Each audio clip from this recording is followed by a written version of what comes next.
how to block someone and how to unblock someone on Instagram. So let's not waste any more time and head right to it. So first you click on the search option and you click on the account you want to block or unblock. Then once you click on the three dot on the top right, you get an option of block. You click on the block option. You get two options, either you block them or either you block and report their account. I'll only click on block. So you click on block account. That account is blocked right now.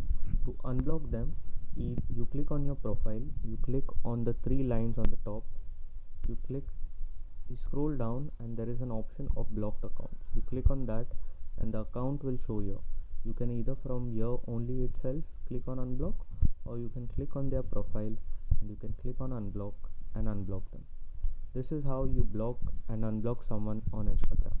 Thanks for watching. If you liked the video, make sure to leave a like and don't forget to subscribe.